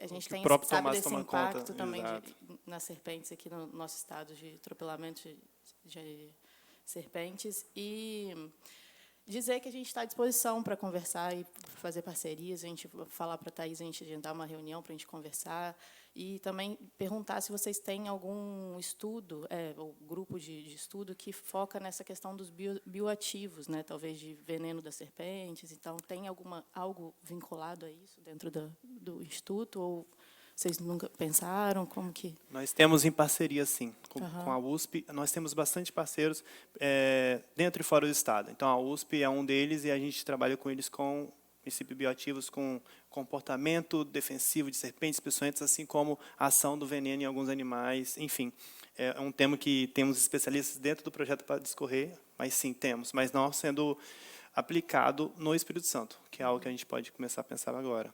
É muito importante esse tema, porque quando a gente fala de veneno, a gente fala de saúde pública. O número de casos é baixo anualmente, as serpentes não matam, as pessoas têm muito mais medo do que as serpentes levam a óbito. Mas, ainda assim, vão pessoas a óbito. A gente não quer nem que uma pessoa morra. E isso só vem a partir de educação, só vem a partir da união, ciência e saúde, cada vez mais. Não estou dizendo que não é feito, mas a gente pode estreitar ainda mais esses laços. Então, é importante. E você falou que não tem ainda parceria com o governo pela Secretaria de Saúde, ainda não, né? No caso, para publicação do catálogo, para falar onde que seriam áreas prioritárias ou de separação dos soros antiofídicos, né, para indicar quais seriam as melhores... Não temos, e esse trabalho de epidemiologia dos acidentes antiofídicos, queria muito ter falado mais, claro, não tem mais tempo, mas eu acho muito importante, seria uma parceria muito boa, de poder distribuir cartazes do Espírito Santo, fazer oficinas de prevenção de acidentes com animais peçonhentos, treinar nossa polícia ambiental, nossos bombeiros, de como agir na hora de resgate de fauna, para eles mesmos se acidentarem, para eles poderem orientar os outros. Enfim, é um trabalho que eu acredito que a ciência, a saúde, o governo, enfim, poderiam trabalhar junto e fazer algo muito grande para o Espírito Santo. Se você pedisse para eu postar minhas cartas em um projeto para a gente trabalhar junto, seria esse: a epidemiologia dos acidentes ofídicos no Espírito Santo. Obrigado, Fabiano. Obrigado, Tiago. Agradecer aí a participação, e a comissão está de portas abertas, como sempre. Tá bom? Obrigado, querido. Vamos agora para a nossa última apresentação. João Pedro, do Folha Composta. Mais uma ação importante para essa. A gente mudou um pouquinho o foco da comissão, a gente estava numa pegada muito de cobrar todo mundo, né? Hoje a gente trouxe bons exemplos da sociedade civil, das instituições, né? Dar uma amenizada Estão cobrando demais, vamos com calma, mas vamos continuar. A próxima semana já é cobrança de novo. Vamos lá, João Pedro. Bom, boa tarde a todos, a todas. Nessa tarde aqui de quarta-feira, a presença, queria agradecer, né, aos deputados aqui presentes, né? Enfim, gente, peço a permissão aqui de colocar 2 materiais, né, de trabalho. Acho que vai facilitar um pouquinho o entendimento de vocês acerca da Folha Composta, né? Esse empreendimento, negócio de impacto socioambiental que estamos tentando levar adiante aqui no Espírito Santo, mais especificamente aqui na região de Vitória, Vila Velha. E quero aqui começar falando um pouquinho sobre o conceito de compostagem, né? A compostagem, ela é muito conhecida no meio rural, né? Os agricultores, o que eles plantam, eles conseguem absorver as perdas, conseguem produzir o próprio material de insumo, adubo, composto. E a gente percebeu a necessidade de trazer esse conceito aqui para as cidades, né, como uma forma de sustentabilidade, de gestão de resíduos orgânicos, né, de um modo geral, resíduos sólidos urbanos, e especificamente resíduos orgânicos, que é a matéria-prima para a produção de composto. Mas a gente não quer apenas produzir composto, a gente quer gerar uma transformação cultural, né, a nível de separação de resíduos corretamente. Então, a gente está aqui, né, embasado pela Política Nacional de Resíduos Sólidos, que versa acerca desse melhor tratamento. A gente está falando assim, de 50% a 60% de todo o volume que é gerado nas cidades são residuais orgânicos. Então, é um tema de suma importância que eu quero trazer agora para vocês e apresentar. A compostagem está adequada a um modo de uma economia verde, né, sustentável. Desculpa, eu queria aqui me apresentar. Já estou aqui indo já para a apresentação, mas antes não deixaria de falar a minha formação e dizer quem está apoiando também esse negócio. Eu sou João Pedro Jobim, sou biólogo, educador e gestor ambiental, como especialização. Está aqui presente Letícia Fonseca, minha sócia, né? Somos sócios nesse negócio, e bióloga também, especialista em educação e gestão ambiental. Existem pessoas que estão também apoiando, incentivando o projeto desde o início, não puderam estar aqui presentes, infelizmente.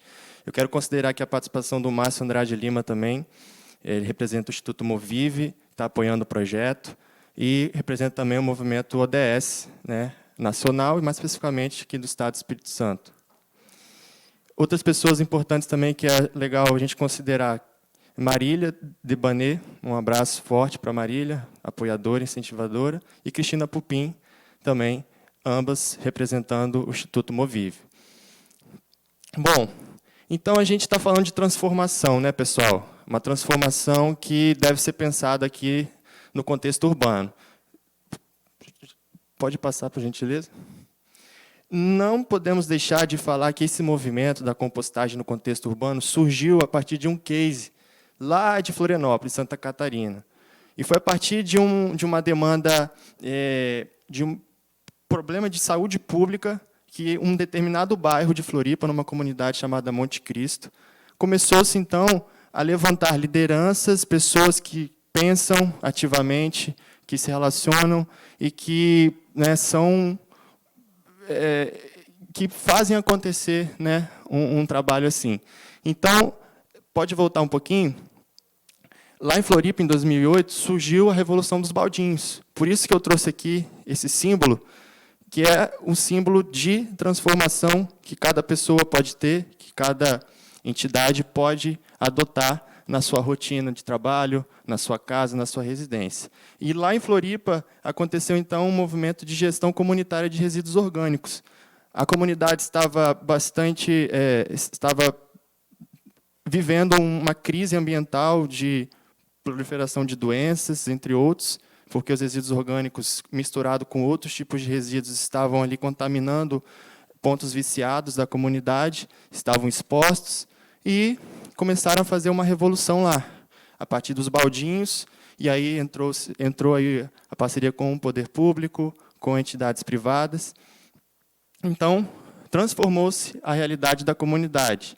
Hoje, eles fazem uma compostagem descentralizada, lá em Floripa. Floripa, é importante destacar que é um estado, né, que é um município dentro de Santa Catarina, que tem políticas públicas muito fortes com relação a essa solução de compostagem. Então, se vocês quiserem, né, entender um pouquinho mais sobre esse contexto legal, é importante trazer para perto esses casos, né?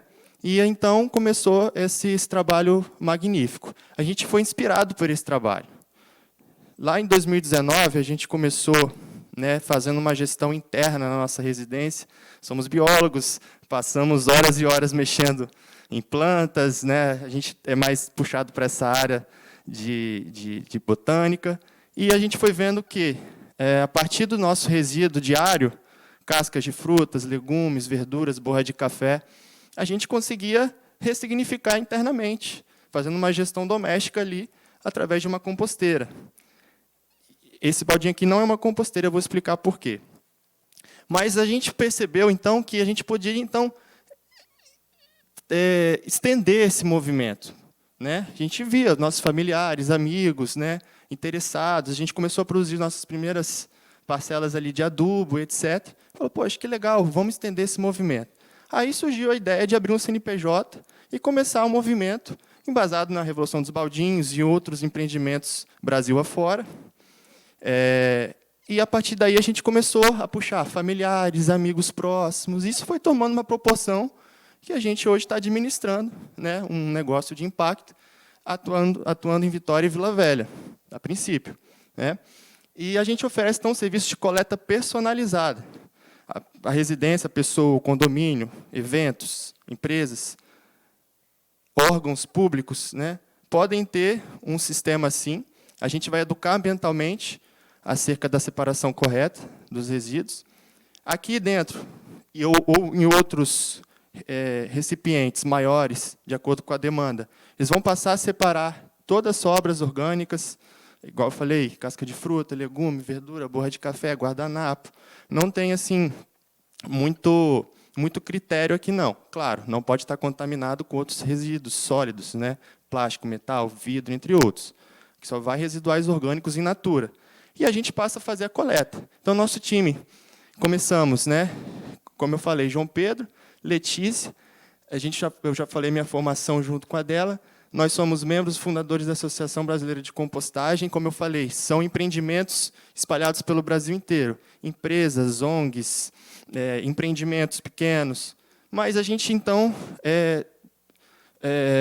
sentiu a necessidade de estar se reunindo em uma associação brasileira para discutir os principais pontos, os desafios a serem enfrentados, as parcerias. Então, a gente faz um diálogo, a gente tem um diálogo com diferentes entidades, diferentes projetos, empresas, Brasil afora, e até internacionalmente, como é o caso da Califórnia, que é um estado dos Estados Unidos que tem, né, uma representatividade muito grande nesse tema.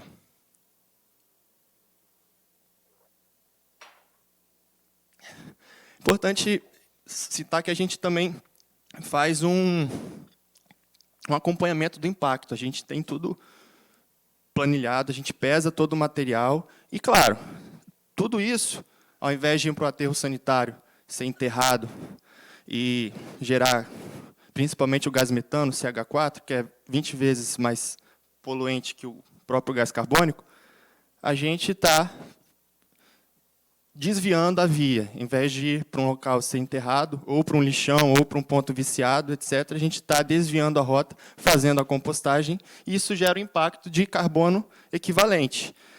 A gente é embasado pela Agência de Proteção Ambiental dos Estados Unidos, EPA, e lá a gente consegue usar uma calculadora, claro que com conhecimento, a gente consegue chegar a dados que demonstram que a quantidade de resíduos indo para a compostagem, a gente consegue mitigar aí os efeitos do aquecimento global. É o chamado CO2 equivalente. Tá? Onde a gente atua? Aqui tem uns pontos em Vitória, em alguns bairros específicos. Em Vila Velha a gente já chegou também, estamos fazendo. Então, o que a gente faz? A gente mobiliza a coleta desses materiais nas residências, como eu falei, eventos, empresas, eventos esporadicamente, né? Algumas empresas, e a gente leva esses materiais para o tratamento. Os dados, né? Aqui são alguns dados nacionais que demonstram que aproximadamente 45,3%, a gente já tem dados que falam 50%, 60% de resíduos sólidos urbanos são característicos de resíduos orgânicos, matéria orgânica. Né? Cada pessoa gera, em média, aí, por ano, 170 quilos de resíduo orgânico. Então, nosso objetivo é ressignificar, trazer à tona esse tema, junto com vocês aqui. Agradeço aí a oportunidade. Ressignificar a maneira de lidar com os resíduos orgânicos. É importante a gente falar que isso representa uma mudança de cultura, uma mudança de paradigma. Né? A gente estava habituado, durante muito, muito tempo, mesmo com a Política Nacional de Resíduos Sólidos de 2010, em separar os resíduos em duas frações apenas, resíduos secos e resíduos úmidos. Né? Mas, quando a gente faz um raio-x dos resíduos úmidos, por exemplo, nós estamos misturando com os resíduos orgânicos, né, compostáveis, que é isso que a gente trabalha, outros tipos de resíduos, restos de banheiro, bituca de cigarro, enfim, inúmeros resíduos que ali inviabilizam um tratamento, uma compostagem limpa, uma compostagem sadia, uma compostagem que recebe apenas os residuais compostáveis. Né? Então, a gente está trabalhando no ciclo que se retroalimenta. Né? A gente consome os alimentos que a gente compra no supermercado, e etc., esses alimentos, eles, por sua vez, a gente não aproveita 100% deles, né? Cascas, frutas, legumes, sobras. E a gente, então, pode voltar um pouquinho? A gente vai retroalimentar esse ciclo, voltando para a natureza esses resíduos orgânicos, e, num período aí de 60 a 90 dias, esse material, esse volume, tratado corretamente, vai se tornar o composto orgânico, que vai alimentar novamente as lavouras, as hortas comunitárias, e gerar um impacto positivo, muito benéfico para o meio ambiente. Aqui tem um exemplo de fluxograma, que a gente trabalha nas empresas, nos órgãos públicos, etc., que a gente quer chegar, a gente quer trazer à tona esse tema, que é uma operação que a gente trata de educação ambiental. Esses resíduos vão ser armazenados temporariamente para viabilizar a logística de coleta. Não tem como coletar todos os dias, por isso que existem recipientes de tamanhos diversos, de acordo com a necessidade. E aí a coleta vai fazer a retirada dos selecionados e vai fazer o transporte para ser tratado. Compostagem. A gente tem 3 fases importantes a destacar. Pode voltar um pouquinho? Que é a pré-compostagem, é a hora que o resíduo chega no ambiente, né, certo, onde ele vai ser inoculado os micro-organismos. Né, isso é muito fácil de ser, não é nenhuma tecnologia absurda, com o próprio composto orgânico que a gente fabrica, né, que é um produto da compostagem. Depois, quem quiser pode estar vendo, os deputados, né, os participantes. Isso você já consegue inocular os micro-organismos benéficos que fazem o trabalho acontecer. Aí vai acontecer o processo de decomposição aeróbia, importante destacar esse nome, aeróbia, porque tem a presença de oxigênio, diferente de um aterro sanitário, onde o resíduo é confinado, é enclausulado, e aí vai gerar o gás metânico, que não é do nosso interesse. E, no final das contas, a gente tem o produto final, que é o composto orgânico estabilizado, pronto para ser usado. Hortas comunitárias, novamente, lavouras e plantios urbanos espalhados aí pelo nosso contexto. Armazenamento. Então, a gente tem um residuário de 20 litros, que é esse aqui. Aqui dentro vem um saquinho, aí que entra agora a parte que eu queria mostrar para vocês. Tem um saquinho ecológico feito de biomassa de mandioca. Também ele entra no processo, ele é um produto que não é plástico, ele vai virar composto, ele é compostável, né, certificado pela BNT. Esse baldinho ele tem um fechamento com uma tampa, um fechamento semi-hermético, então ele vai travar, não vai deixar exposto o material, vai inibir qualquer cheiro, e como a gente educa, ambientalmente falando, os resíduos in natura, então, num contexto de residência, né, de empresa, etc., a gente não vai recomendar o descarte de materiais que já sofreram ali um certo... Vamos falar mais simplesmente, já passaram pela panela. Restos de comida, frutos do mar, carnes, laticínios, a gente vai mobilizar uma outra logística, um outro funcionamento para esse tipo de resíduo. Uso in natura, resto de poda, aí, como eu falei, frutas, legumes, verduras, entre outros, vai ser direto aqui, nenhum cheiro é formado. A gente coloca um pó de serra também, serragem, para inibir qualquer possibilidade. Isso, então, é perfeitamente. Hoje, já são 70 famílias que fazem o trabalho com a gente, espalhadas. A gente quer expandir isso, a gente tem uma meta, até o final do ano, expandir esse número para 100 famílias, e de baldinho em baldinho a gente vai causando uma revolução. Esse é o nosso lema, né? Todo baldinho importa. Só voltar um pouquinho aqui, que eu quero mostrar outro recipiente. Esse aqui é um de 30 litros, um pouquinho maior, que entra no contexto de uma empresa, né, de um órgão público, que vai ali receber um volume maior de resíduos orgânicos compostáveis. Aqui tem alguns exemplos de umas feiras que a gente participou, expondo o produto, o composto, né? Pode passar. Local da compostagem, a gente tem um local em Cariacica, um local parceiro. A gente leva todos os resíduos para lá, uma vez por semana. Lá o processo acontece, aquelas 3 etapas que eu mencionei anteriormente: a pré-compostagem, a decomposição aeróbica e a produção do composto. E a metodologia que a gente usa lá em parceria é o método UFSC. Lembra de Santa Catarina? Então, lá eles desenvolveram um método eficiente de gestão de resíduos orgânicos, né, via compostagem. É um método que vai ser muito eficiente, impedindo qualquer tipo de intercorrência, com cheiro, odor, atração de animais indesejados. Ele é garantido, e a gente, então, estudando o tema, em contato com pessoas especialistas, no início a gente foi atrás, a gente visitou, a gente foi, e entendemos que esse é o melhor método e o resultado é garantido. Importante ressaltar que em São Paulo, no bairro da Lapa, teve um exemplo de compostagem que não foi muito bem sucedido, lá na década de 90. E aí as pessoas lá ficaram encucadas com compostagem. Pô, negócio... Eles fizeram assim, de qualquer jeito, o processo. Despejavam resíduo lá e ficava exposto, pegava chuva e etc.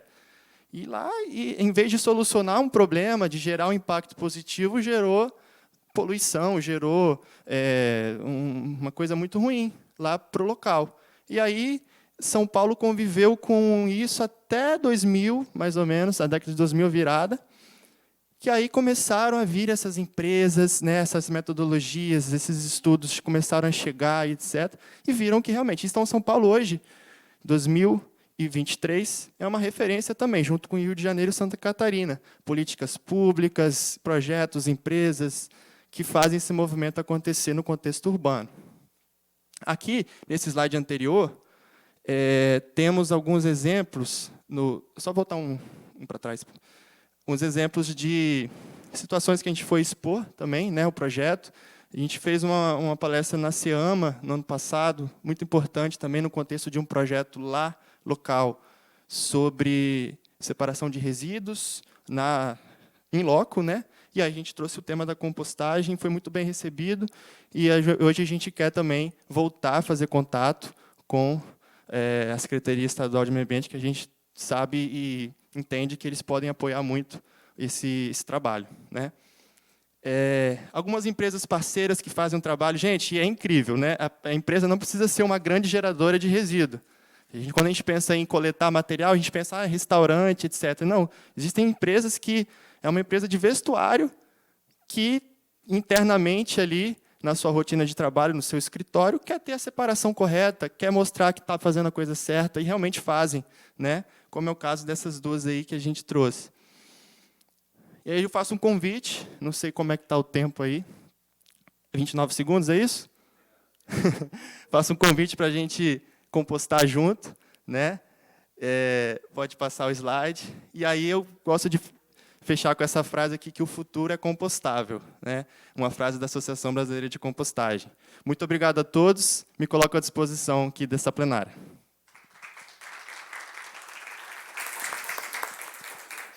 João Pedro, só tirar uma dúvida aqui, depois eu passar para a deputada. Vocês têm custo para operar? A gente mobiliza uma logística interna nossa, né, de coleta. Então, hoje, os participantes que fazem esse trabalho com a gente são os nossos associados, são os nossos clientes, a gente chama. Eles têm uma taxa mensal, que recebem as orientações, recebem a coleta, recebem o saquinho compostável e ganham um adubo no final do mês para usarem nas suas plantas. E hoje a gente está vindo com um clube de vantagens com empreendimentos parceiros. Então, eles vão adquirir desconto em lojas parceiras, em empreendimentos, empresas que fazem, que produzem algum produto sustentável, que querem fazer a parceria com a gente dá esse subsídio e faz essa troca. Então, as pessoas, empresas, etc., têm essa vantagem. Vai pagar uma taxa de coleta, como empresas já devem pagar uma taxa, né, privada de fazer a retirada, ao invés de pagar para levar para um local que não vai receber um tratamento ecológico, paga, vai receber as vantagens e vai financiar o projeto. Ok. Deputada Eli. Bom, de fato, depois de uma sequência de sessões de bastante cobranças, todas elas justíssimas, e sobre as quais ainda aguardamos respostas, não é, presidente? A nossa reunião de hoje foi bastante animadora, porque nos trouxe outras perspectivas. Uma das questões que me preocupa, eu até já conversei isso com o nosso presidente, o deputado Gandini é uma pessoa sempre muito antenada nessas questões. Por exemplo, na Grande Vitória, não há o cumprimento da legislação da obrigatoriedade da separação do lixo. O que tem crescido mais no interior do que na Grande Vitória. Mas a capacidade de produção de lixo na Grande Vitória é altamente superior aos municípios do interior, né? Então, assim, falta aos municípios a cobrança do cumprimento da lei, e um projeto como esse pode ser um estímulo, inclusive, para que as pessoas possam fazer corretamente a separação do lixo, corretamente até no português mesmo, né? Porque úmido não é sinônimo de degradável, orgânico. Exatamente. Né? Então, eu parabenizo vocês. Eu tinha conhecido o projeto numa feira da UFES, eu conversei com você, eu não me apresentei, eu não gosto muito de ficar me apresentando, eu vou batendo papo com as pessoas. E você já tinha me apresentado o projeto, que eu achei extremamente importante. Hoje mesmo eu tirei umas fotos do meu jardim. Eu moro no centro de Vitória, num prédio daqueles mais antigos do centro. A minha varanda é desse tamanho assim. Eu tenho mais ou menos umas 40 qualidades de plantas ali, inclusive estou colhendo tomate. Tá? Então, assim, estimula, né? Estimula, porque você participando desse processo, você pode transformar pequenos espaços em espaços produtivos. Você começa a enxergar as coisas de outra maneira, né? Eu estou colhendo tomate, mas eu prefiro plantar rosas, essas coisas faz mais o meu estilo. Então, eu parabenizo vocês e eu, infelizmente, vou ter que sair, porque tem gente me aguardando no meu gabinete. A nossa sessão de hoje foi muito boa, muito boa. Gostei muito, presidente. Gostei bastante e agradeço aí a presença de todos e de todas e parabenizo o trabalho de vocês. Vocês vão me dar licença, não? Eu tenho autorização para sair. Então, deixo um abraço para todos e todas. Obrigado, deputada Eline. Só registrar aqui o Márcio Andrade, está aqui representando o Movimento Nacional. Obrigado, deputado. Das ODS, né, está aqui conosco, e o Paulo Breda, também presidente do Comitê de Bacias do Itapemirim. Subsecretária, senta aqui, facilita aí. Só parabenizar vocês também, falar que eu já tive uma composteira em casa também, inclusive com um balde de margarina, assim, eu acho a ideia excelente, que reaproveita um resíduo que iria para o aterro ou iria para reciclagem, geraria energia, né, para fazer reciclagem, então se faz o reaproveitamento. Achei muito bom. Eu gostaria de falar para a gente fazer uma reunião também de apresentação agora com a equipe nova, com a CEAMA reestruturada, para vocês apresentarem o trabalho de vocês. Né? Eu acho que perfeito, pode... Fabiana. Amanhã vai ter. Te convido para lá com o Rigoni, a gente então, vai lá apresentar. Bom. Ah, então tá bom. Não sabia, viu? Já estava marcado. Então, que bom. E vocês fazem também o trabalho com eventos, assim, né? Por exemplo, se a gente for fazer um evento igual a gente fez recente, de sustentabilidade capixaba, a gente poderia ter feito, inclusive. Sim. A gente participou, inclusive, como expositor, vi. mas, de fato, não houve a gestão. Né? Agora, a gente está à disposição de vocês, né, como de todos vocês aí, de estar pensando em eventos sustentáveis aí. Com certeza, agregar o compostável vai gerar muito impacto positivo, sim, Fabiana. Bom, obrigado. Inclusive, aproveitar a presença da Fabiana aqui, já vou passar. Nós estamos com um projeto de lei exatamente para que a gente implante a coleta seletiva nas escolas, não que não seja feito em todas, né? Nas escolas e nos órgãos públicos, para que a gente possa ser exemplo, né? Eu lembro quando a gente chegou à Prefeitura de Vitória, os fiscais saíam para notificar as pessoas por causa das calçadas. E do esgoto também. Ah, esgoto, calçadas. Aí a gente, quando eu cheguei, eu fiz secretário de planejamento lá. Pedi para levantar, tinha 200 calçadas da prefeitura, de órgãos da prefeitura, que não tinha. E tinha mais de quase 300 ligações de esgotos que não existiam também. Então, nós fizemos um mutirão, pegamos até um financiamento para fazer as calçadas, e fizemos. Eu acho que a gente está precisando, as nossas escolas, principalmente, é claro, o órgão público também, mas as nossas escolas, para isso virar cultura, né? Para isso a criança chegar em casa, ela absorver aquilo. Eu faço em casa. Nós fizemos aqui no gabinete, tivemos o problema tivesse orientação, aí a gente desistiu do orgânico, a gente separa agora, mas a mosquinha, né? Começou dentro do gabinete, falei, não, gente, vamos, ou a gente acerta, ou... Então a gente suspendeu, a gente separa, mas do lado de fora. Enfim, essa orientação é fundamental. Então, para vocês considerarem lá, mesmo que não seja da nossa iniciativa, que possa vir um projeto de lá, mas as nossas escolas ser obrigatório a gente fazer esse trabalho, para a gente transformar pelo menos a próxima geração, né, já que muitas já se perderam. Enfim, é um apelo que eu faço, está tramitando, seria importante ter o apoio aí da secretaria. Com certeza, eu até estou anotando aqui no celular, não estou no WhatsApp não, tá, gente? Estou anotando aqui as coisas que eu estou sem caneta. Mas eu anotei aqui, inclusive, já que vai ter reunião amanhã, eu vou até solicitar que eu participe também. E eu até anotei aqui para falar para o subsecretário de administração lá da CEAMA, para a gente tentar colocar isso vai ser muito bom. Muito bom. Microfone, por favor. Parabéns. Adorei conhecer vocês num outro evento que a gente participou juntos, né, com o pessoal da UFES e da Faculdade do Canadá. Eu lembro que no último fórum eu conversei com vocês sobre isso, me deram um retorno, eu até retornei melhorando o texto, não sei o que fizeram depois, que depois não houve mais resposta. Mas, como a Irine disse, né, nem tudo que é úmido é orgânico e nem tudo que é orgânico é compostável.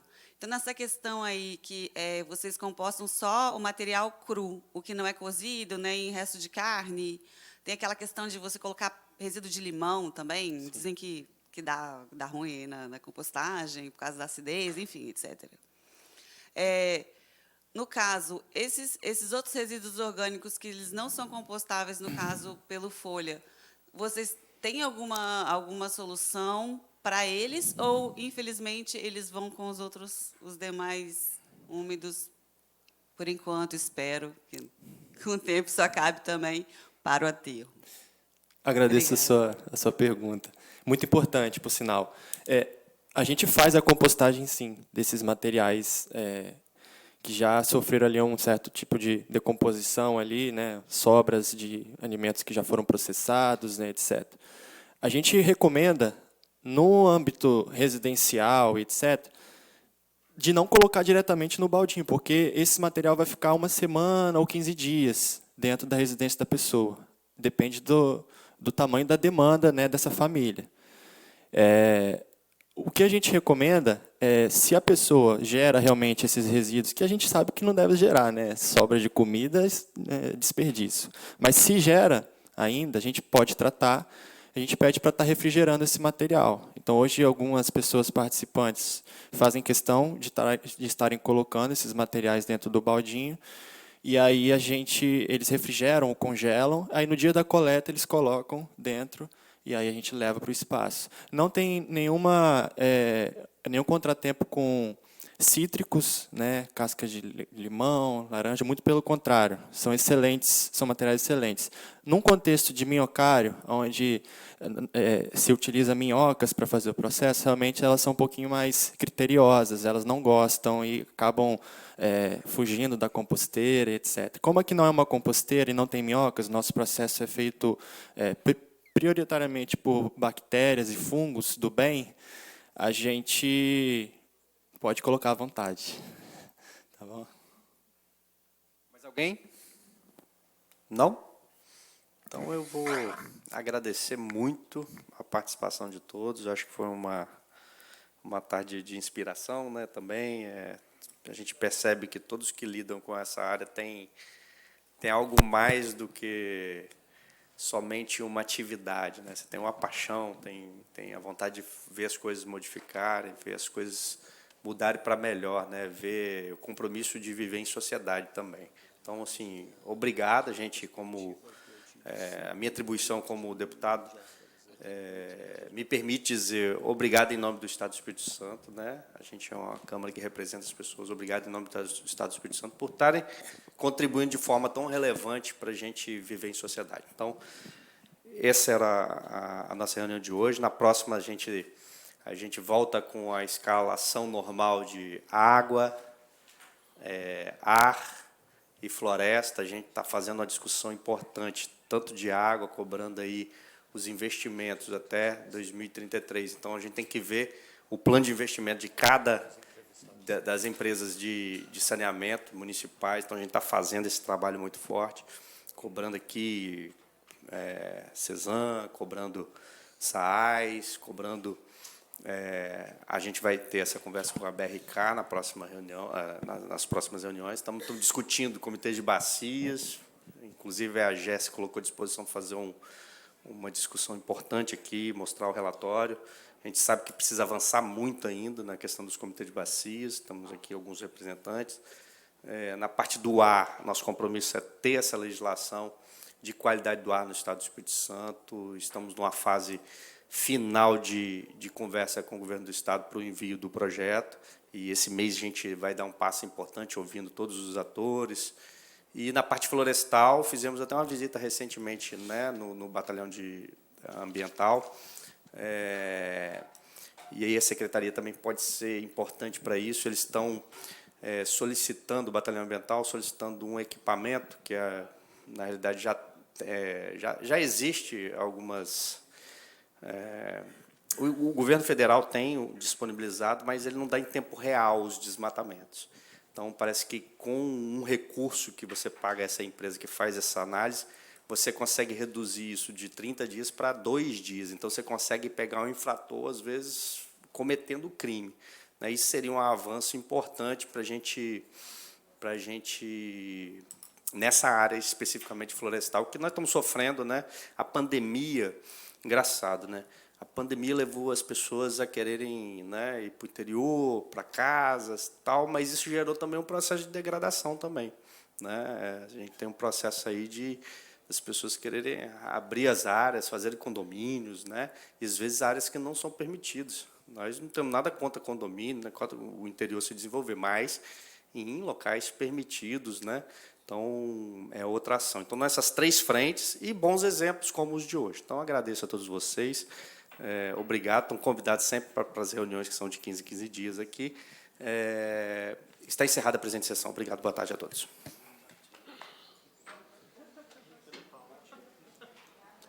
Essa foi a reunião ordinária da Comissão de Meio Ambiente. Neste encontro, houve a apresentação de projetos que fazem a diferença para o meio ambiente no Espírito Santo. Entre essas iniciativas, um programa voltado para o reflorestamento, que prevê o plantio de cerca de 5 milhões de árvores até o ano de 2030. Também iniciativa relacionada à compostagem de orgânicos e também um projeto voltado para a preservação de répteis e anfíbios aqui no Estado.